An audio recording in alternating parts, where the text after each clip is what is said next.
Salut à toi, bienvenue dans cette vidéo. J'espère que tu vas bien, moi ça va super. Aujourd'hui on corrige l'exo centre étranger du 6 juin 2024, l'exo 1, proba, dénombrement. C'est parti direct. Voilà le début de l'énoncé, je te remettrai un lien vers le sujet complet dans la description. On a un sac opaque qui contient 8 jetons numérotés de 1 à 8, indiscernables au toucher, ça signifie que les tirages vont être équiprobables, on aura les mêmes chances de tirer chacun des numéros. À 3 reprises, un joueur pioche un jeton dans ce sac, note son numéro, le remet dans le sac. On appelle tirage la liste ordonnée de 3 jetons obtenus. Par exemple, s'il pioche 4, puis 5, puis 1, le tirage correspondant est 4, 5, 1. Première question, déterminer le nombre de tirages possibles. Il y a deux versions pour faire ça. La première, c'est se dire que comme il y a de l'ordre, la liste est bien ordonnée, compter le nombre de tirages revient à regarder le nombre de possibilités pour remplir 3 cases. Il y a 8 possibilités pour tirer le premier jeton, et pour chacun de ces choix, j'ai 8 possibilités pour tirer le deuxième jeton, il y a remise. Je multiplie bien ces nombres-là par principe multiplicatif, et idem pour le dernier jeton. Je vais simplement conclure qu'il y a 8 au cube tirages possibles. Donc, je vais justifier, les tirages sont ordonnés, et il y a possibilité de répétition.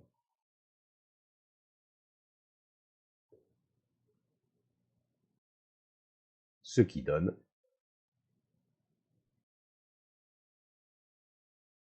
donc il y a 8 fois 8 fois 8, 8 au cube, ce qui fait 512 tirages possibles. Voilà la version la plus simple de cette question. Il y en a une autre qui consiste à vraiment caler notre cours de combinatoire et dire qu'en fait, ce qu'on cherche, c'est le nombre d'éléments dans l'ensemble 1, 2, 3, 4, 5, 6, 7, 8 au cube. Ce qu'on cherche, c'est donc le cardinal de cet ensemble, qui vaut bien 8 fois 8 fois 8, 8 au cube, et on retrouve la même chose. La première version est probablement plus simple. Deuxième question, déterminer ce coup-ci le nombre de tirages sans répétition de numéros. Alors, même principe si on remplit les cases. Première case, deuxième case, troisième case. Pour le nombre de tirages du premier numéro, j'ai bien sûr 8 choix, mais comme je ne souhaite pas de répétition, pour le deuxième, il n'y a plus que 7 choix, et pour le troisième, plus que 6 choix, aucun des deux numéros tirés dans les deux précédents tirages. Voilà la version à la main, donc on pourrait expliquer ça avec une phrase, sans répétition. Je fais une rédaction simple. Le nombre de tirages sans répétition de numéros est 8 fois 7 fois 6 est égal à 336 tirages possibles.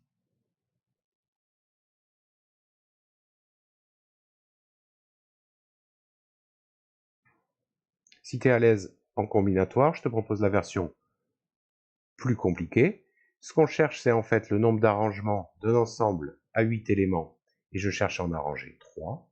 Je calcule ce truc, factoriel de 8 sur factoriel 8 moins 3, ce qui fait factoriel 8 sur factoriel 5, et je retrouve bien, après simplification, 8 fois 7 fois 6, le nombre de tirages du dessus. Une des deux versions suffit. C'est la fin de la partie combinatoire, en tout cas pour l'instant. On note maintenant x1, une variable aléatoire, égale au numéro du premier jeton pioché, x2 celle du deuxième, et x3 pour le troisième. Puisqu'il s'agit d'un tirage avec remise, les variables x1, x2 et x3 sont indépendantes et suivent la même loi de probabilité. Oui. Établir la loi de probabilité de la variable aléatoire x1. Alors gaffe ici à ceux qui réfléchissent pas, qui disent ouais c'est binomial, etc. bidule. Je rappelle que pour trouver la loi de probabilité, déjà le premier truc, c'est de regarder l'ensemble des valeurs prises par la variable aléatoire. Comme x1, c'est le numéro du jeton pioché, ce numéro peut valoir n'importe quel entier entre 1 et 8. Ok? Avant de conclure que c'est binomial, regardons la probabilité que x1 vaille 1. Quelle est la probabilité que le premier jeton tiré soit 1? Cette probabilité vaut 1/8, car il y a équiprobabilité. C'est ce qu'on a dit dans la lecture de l'énoncé. Les jetons sont bien indiscernables au toucher. Évidemment, pour P de x1 égale 2, je cherche la proba que le premier jeton tiré soit le 2, ben j'ai la même proba. C'est donc pas du tout binomial, on s'en rend compte là. Et idem pour les autres.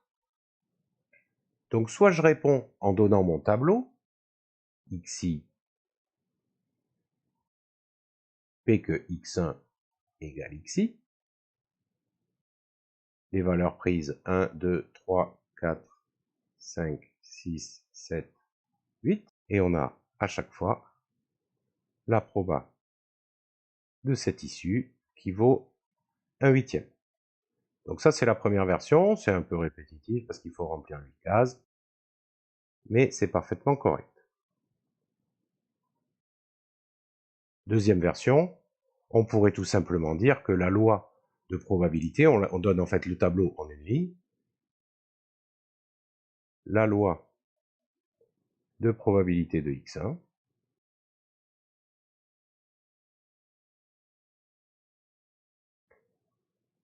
est, pour tout cas appartenant à 1, 2, 3, 4, 5, 6, 7, 8, P que x égale cette valeur de cas-là, c'est 1/8. Ça a le mérite d'être plus court, mais ça veut dire la même chose. Petit cas, déterminer l'espérance de la variable aléatoire x1. Je viens de filer ça à la loi de proba. Donc dans la loi de proba, je rappelle que pour calculer l'espérance, je fais valeur prise fois proba que ça se produise, plus valeur prise fois proba que ça se produise, et ainsi de suite, autant de fois qu'il y a de valeurs prises par x1. Je remets ma formule, E de x1 égale la somme pour i égale 1 à 8 des xi fois p de x1 écrit xi. Donc ça fait 1 fois 1/8, plus 2 fois 1/8, plus 3 fois 1/8. Je vais factoriser ça par 1/8. Ça fait donc 1/8 facteur de 1 plus 2 plus etc.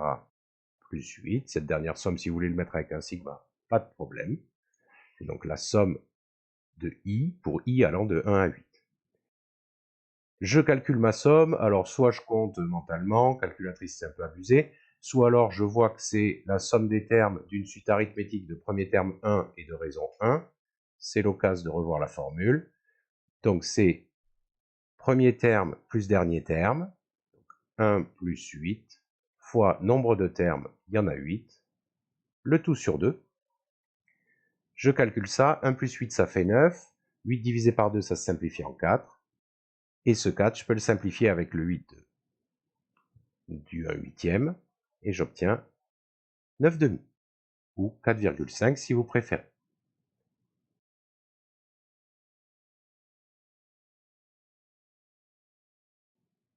Pas de formule de n fois p parce que c'est pas binomial. Question 5, on nous fabrique une nouvelle variable aléatoire, S, la somme des numéros obtenus, donc x1 plus x2 plus x3. Déterminer l'espérance de la variable aléatoire S. Alors, en général, comme on vient de le faire, c'est hyper pratique pour trouver l'espérance d'une variable aléatoire d'avoir sa loi. Mais ici, la loi de S, je ne l'ai pas, et donc ici, il est plus judicieux, plutôt que de trouver la loi de S et d'en déduire son espérance, d'utiliser la propriété de linéarité de l'espérance, en particulier l'espérance d'une somme, c'est la somme des espérances. Je justifie bien ici que je connais mon cours par linéarité de l'espérance.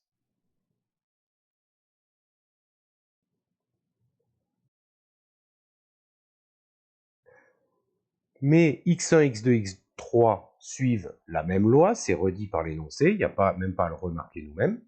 Si x1, x2, x3 ont la même loi, en particulier elles ont la même espérance, donc ceci ça fait 3 E de x1. E de x1 on avait trouvé 9/2, on obtient donc 27/2 pour l'espérance de S, ou alors 13,5. Question 6. Déterminer P de S égale 24. Donc la question c'est quand est-ce que la somme peut valoir 24, et de là je vais essayer de déterminer la probabilité. Alors on met un peu les mains dans le cambouis, on se dit mais quand est-ce que c'est possible que la somme fasse 24? Ah mais les numéros ils vont que de 1 à 8, donc du coup il n'y a qu'une seule façon possible, c'est de faire 8, 8, 8. Heureusement qu'on ne nous a pas demandé P de S égale 12, ça serait beaucoup plus galère. Du coup je l'écris, P de S égale 24, c'est la probabilité du tirage 8, 8, 8. On nous a filé cette notation pour un tirage, autant en profiter. Et donc, il n'y a qu'une seule façon d'obtenir 888, et il y a, d'après la question 1, 512 tirages possibles, et en plus, il y a écu probabilité. Donc, par écu probabilité, cette probabilité vaut le nombre de tirages favorables, à savoir 1, sur le nombre de tirages possibles, à savoir 512. Et c'est fini.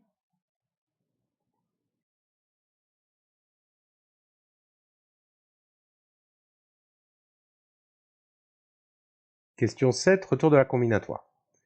Si un joueur obtient une somme supérieure ou égale à 22, alors il gagne un truc. Justifier qu'il existe exactement 10 tirages permettant de gagner un lot. Alors là, on réfléchit. Quand est-ce que c'est possible que le score de mon joueur, ou de moi-même, si je me projette à sa place, soit supérieur ou égal à 22? On vient de voir qu'il ne pouvait pas dépasser 24, et bien sûr, il est forcément entier. Donc, on se rend compte qu'il y a 3 possibilités. Première possibilité, le score est 24. Il n'y a qu'une possibilité, je viens de le dire au-dessus. À savoir tirer 888. Deuxième possibilité, le score est 23. Troisième possibilité, le score est 22. Il n'y a pas d'autre possibilité. Je vais regarder donc le nombre de façons d'obtenir un score de 23, le nombre de façons d'obtenir un score de 22, et ces nombres-là, j'ajouterai à 1 le nombre de façons d'obtenir un score de 24 par principe additif. J'ai bien une disjonction de cas. Comment c'est possible que le score soit de 23? Le max, c'est 24. Donc, il faut faire le max à 2 tirages et 1 de moins au 3e tirage. C'est-à-dire que les tirages qui vont me donner 23, c'est soit 8, 8 et 7, ou bien 8, 7 et 8, ou bien 7, 8, 8. Il y a donc 3 possibilités de faire 23.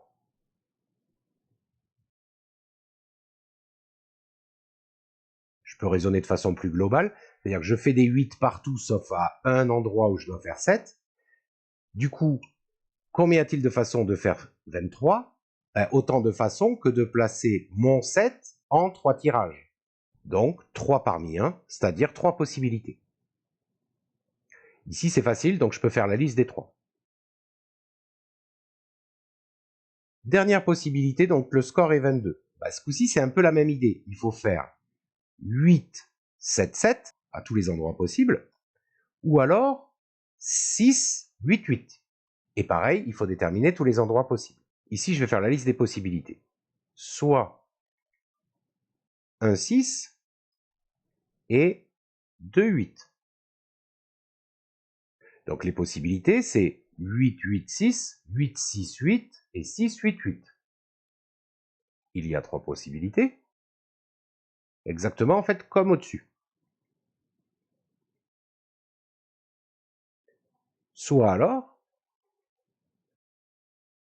2, 7 et 1, 8. Et du coup, dans ce cas-là, j'ai aussi 3 possibilités parce qu'il s'agit de placer le 8 parmi 3 tirages. Donc 3 parmi 1. 3 possibilités aussi. Du coup, par principe additif, j'en déduis que il y a donc 3 plus 3, 6, tirages, dont le score est 22.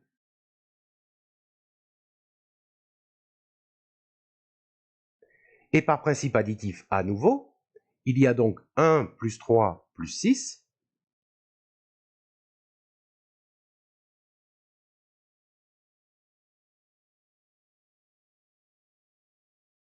il y a 1 plus 3 plus 6, c'est-à-dire 10 façons d'obtenir un score supérieur ou égal à 22. La clé ici, c'est de raisonner par disjonction de cas. J'ai cette possibilité, ou alors celle-là, et j'ai pas des possibilités qui soient comptées dans les deux, donc j'ajoute le nombre de possibilités pour chacune des options. Dernière question, déduire la probabilité de gagner un lot. Donc la probabilité de gagner un lot, je ne vais pas lui donner de nom, je vais mettre entre guillemets gagner un lot. C'est donc P que mon score soit supérieur ou égal à 22. Je vais à nouveau calculer cette proba, vu qu'il y a écrit probabilité, en donnant le nombre de cas favorables, le nombre de cas où S est supérieur ou égal à 22, c'est-à-dire 10, sur le nombre de cas possibles, c'est-à-dire 512, établi à la toute première question. Et donc ceci, par écu de probabilité,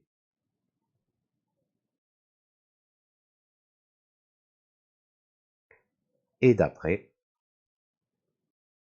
la question précédente 7A et la première question 1.